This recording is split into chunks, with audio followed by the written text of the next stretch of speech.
E daqui a pouquinho a gente volta com uma aula nova, garotinha e garotinha. Dá um grito aí. E aí manda também um recado pra gente que a gente quer participar com vocês. Beijão. Tchau, tchau. Tchau.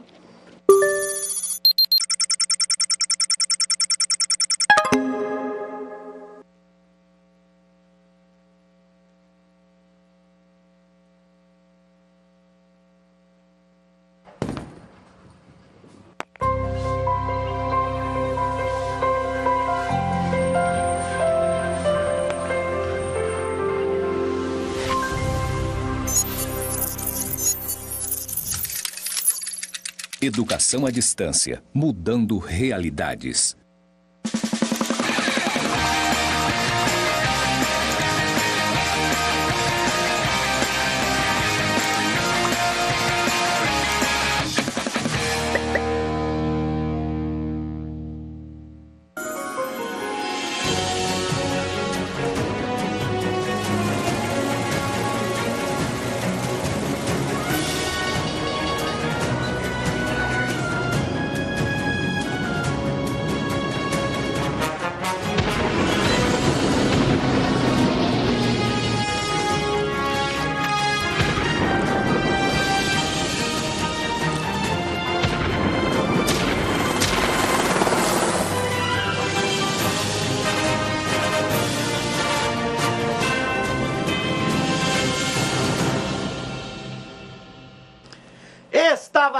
Está valendo mais uma aula de geografia. Essa disciplina que é ultra mega power. Eu quero falar para você como é que a geografia é importante. Ó, hoje, né, eu estava antes de vir para cá assistindo jornal. E aí, você vê assim, quando a pessoa falta a aula de geografia, o que acontece? Por isso, garotinho, não falte. Eu vi um repórter. Claro que a culpa não foi do repórter. Aí estava embaixo assim na diagramação. É diagramação? Como é que chama? Edição. O GC que estava aqui embaixo, aquelas letras que aparecem embaixo do repórter. O repórter falando aqui de Porto Velho sobre uma greve dos mototaxistas, aí estava escrito assim, greve deflagrada em Porto Velho. Aí em cima estava escrito, greve em Roraima. Falei, uai, tem alguma coisa errada. Nós não somos Roraima, nós somos Rondônia. Se nós fomos Roraima, não era de haitiano, a gente estava cheio de venezuelano aqui, tá? Aqui é Rondônia, onde a capital é Porto Velho, não é Roraima, que a capital é Boa Vista. Você já viu quantas vezes erraram isso? Eu já vi o Jô Soares falando, né? Essa bobagem de que Porto Velho é a capital de Roraima, tá bom? Quem sabe Rondônia, então, ou melhor, quem sabe Porto Velho é a capital de 2 estados. Então, a arrecadação de lá podia vir para cá também. Não. Beleza, nós temos uma aula nova e Redla, se apresenta. Tudo bem com vocês? Agora a gente tem uma aula 22.1, uma aula muito interessante. E como sempre, nós estamos navegando pelo tema que está acontecendo no mundo e no Brasil inteiro, sobre as questões energéticas. Participe conosco, mande seu recado, mande sua dúvida e eu quero que você mande também comentários falando da aula, tá? Nas 2 linhas que nós temos de comunicação. Vamos lá.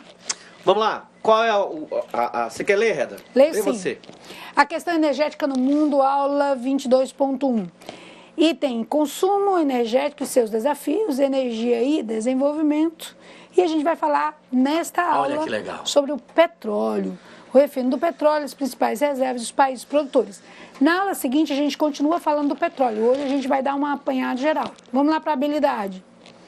Reconhecer as transformações técnicas e tecnológicas que determinam as várias formas de uso e a apropriação dos espaços rural e urbano. A gente está com essa habilidade há algum tempo e é bem interessante. Pode passar o slide, meu colega. Olha só, consumo energético e seus desafios. É isso aí. O consumo energético, até a primeira metade do século XX, existia uma energia disponível, né? Muita energia disponível. Vamos lá. O petróleo era fonte barata e não havia consciência coletiva sobre os impactos ambientais decorrentes da sua utilização em grande escala. Tá? Aqui, ó, se nós olharmos, por exemplo, nós vamos falar de energia agora e é impossível nós falarmos de energia sem antes falar, ou sem nós contextualizarmos com a Revolução Industrial. Sim. Né? Por exemplo, a primeira Revolução Industrial, acho que foi da aula passada, foi retrasada, a gente falou sobre isso. A primeira Revolução Industrial é chamada Revolução do Vapor. Por quê? Se utilizaram o vapor como matriz energética para se mover os moinhos de vento, as moendas, né, as próprias, os trens, né, os barcos a vapor e tudo isso. A segunda já é a segunda revolução industrial já é a revolução do petróleo, revolução do Fordismo, do petróleo, e aí nós temos já uma outra dinâmica. Ou seja, a segunda e a terceira é do petróleo. Nós temos a energia, ela está diretamente ligada a revoluções industriais e vice-versa. Primeiro, a gente vai falar de energia. O que é energia? Na física, né, não sei se vocês já tiveram aula de física com o Décio e com o Mac, né, a energia é a capacidade de realizar trabalho. Né? Ontem, por exemplo, hoje eu estava assistindo o jornal. Ontem, por causa da greve, né, algumas cidades de Rondônia, a sua energia é de termoelétrica. E por falta de combustível, por exemplo, Machadinho, ontem acabou a energia às 12 horas e voltou às 4 horas da manhã, Redon. Então, por exemplo, sem energia do combustível, não há como gerar a energia elétrica, né? A realização desse trabalho. Então, como nós falamos, até a primeira metade do século XX, não houve uma grande preocupação em relação às matrizes energéticas, porque achavam-se que a matriz energética, todas as matrizes energéticas eram infindáveis, né? Não tinha fim. A difusão dos meios eletrônicos e as transformações verificadas no decorrer da revolução técnico-científica exigiram uma demanda crescente de energia. Além do crescimento econômico, algumas regiões do globo, sobretudo da Ásia. O aumento populacional verificado na Ásia e na América do Sul ampliou o consumo de energia e, consequentemente, a necessidade de fontes energéticas. Sim, então a gente entende, né, Thales, que não foi só a questão da evolução, da tecnologia, mas também as questões do crescimento populacional. As duas coisas caminharam juntas, né? Sim. Até chegar num determinado, que a gente chama de transição, e dar uma estagnada no contingente populacional. Não é isso? É isso aí. Então a elevação do número de automóveis, é lógico que sim, a gente fala de... Pode voltar, pode abrir para mim. É em mim, por favor. Fala igual aquele apresentador. Corta para mim, garotinho. A gente está falando de Revolução Industrial. Com a Revolução Industrial houve o êxodo rural. Nós estudamos isso no primeiro ano. O êxodo rural aumentou o número da população urbana. E a população urbana, em busca de qualidade de vida, industrialização e também as revoluções e as modernizações da economia e da indústria geraram um consumo maior de energia. Porque, na verdade, se o consumo de energia fosse o que era no início do século XX, na metade do século XIX, a gente teria combustível para muito tempo. Só que houve um crescimento populacional exagerado, né? Por exemplo, o Brasil, no primeiro censo, em 1872, ele chegou a 30 milhões de habitantes. Né? Depois nós chegamos a 90 milhões de habitantes em 1970.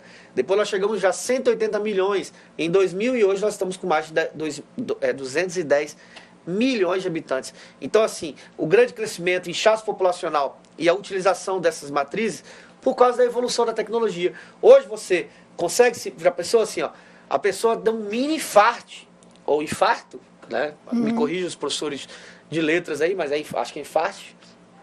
A pessoa tem um mini infarto ou infarto quando o celular cai a internet, ou então quando está sem energia para poder carregar o celular. Né? Você consegue visualizar a sua vida sem energia elétrica? A pessoa pira. Não, né? A gente viu agora, há pouco tempo, brigas terríveis em postos de gasolina por conta de 10 litros de gasolina. Muito bem. Pessoas furando o tanque do colega do outro para poder arrancar a gasolina fora. Eu quero dizer para vocês, Redon estava brigando no posto de gasolina. Estou dizendo para vocês, estava brigando. Chegou lá, e maior barraco, e batendo com o pessoal com o Globo, né, brigando porque ela queria gasolina, porque ela queria vir trabalhar. Né. Redon só tem essa carinha assim, de Maísa, que ela tem assim, só é aqui, mas é brigona. Né, não, Redon? Vamos para a aula. Não, eu quero falar de você. Vamos lá. A elevação do número de automóveis em circulação, aspecto marcante das sociedades que se industrializam, também levou à queima de maior volume de combustíveis fósseis. Assim, nas últimas décadas, a disponibilidade de energia do planeta alterou-se consideravelmente e a questão ambiental passou também a ser um tema relevante, como nós falamos. Na verdade, é interessante, acho que a terceira unidade do primeiro ano e também a terceira unidade do terceiro ano, a gente fala sobre questão ambiental, E é interessante a gente falar que a primeira reunião da ONU sobre meio ambiente foi em 1972, né? Foi um ano antes da primeira crise do petróleo, né? Que é 1973, a partir da guerra do Yom Kippur. Ou seja, a preocupação com o meio ambiente ela vem na década onde houve uma decadência, né, dos combustíveis fósseis e dos combustíveis como o petróleo por causa da elevação do preço. Vamos lá. A ampliação dos recursos energéticos é um dos principais desafios da sociedade contemporânea. Essa expansão deveria levar em conta a conservação do ambiente, utilizando-se fontes renováveis e menos poluidoras. É uma tarefa difícil, já que a principal fonte energética para os transportes do mundo inteiro é o petróleo. Imagina a gente está sofrendo com 8 dias sem petróleo, né? Aí, imagina o mundo inteiro. Pensa nisso, o mundo inteiro. Vai virar o Mad Max, com certeza. Vamos continuar. Eu não assisti Mad Max, é legal? Você assistir. Aliás, tem que assistir aquele filme que você pediu.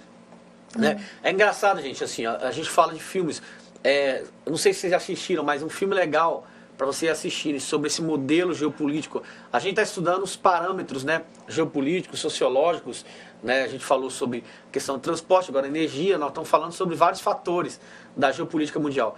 Mas tem um filme que é legal você assistir, que é a série Divergente. Né? Assista, que você vai ver mais ou menos assim, a questão de greves, questão de manipulações, né? A série Divergente. Não é uma série, é 3 filmes. É Divergente, trilogia, né? Convergente e o outro eu esqueci. Só sei que são 3 filmes, que é uma trilogia. Então assista, tem no YouTube, você pode assistir por lá. Vamos lá. A matriz energética do mundo em 2002. A petróleo, 34,9%. O gás natural, 21,2%. A energia nuclear em verde ali, 6,8%. Carvão mineral, 23,5%. Hidráulica, 2,2%. Energias renováveis, 10,9%. E outros, a geotérmica, solar, eólica, térmica, apenas 0,5%. E detalhe, esse crescimento aqui, ó, do gás natural e do carvão mineral, isso aqui foi a partir da década de 70, tá? Porque em 1970, mais de 70% da energia consumida no mundo era petróleo. Com as crises do petróleo é que voltaram a utilização do carvão e do Mas gás. se você somar os combustíveis fósseis, vê quanto dá?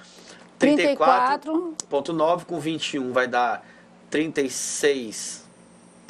56, né? Ou 56,1 mais 23 vai dar 75%. Pronto, aí. então 75% da matriz energética mundial ainda é combustível fóssil. Ainda é fóssil. Muito bem. Que são os mais poluentes, que são os mais caros, que têm os maiores problemas do mundo inteiro. O mundo ainda é completamente dependente de combustível fóssil. Os combustíveis fósseis representam cerca de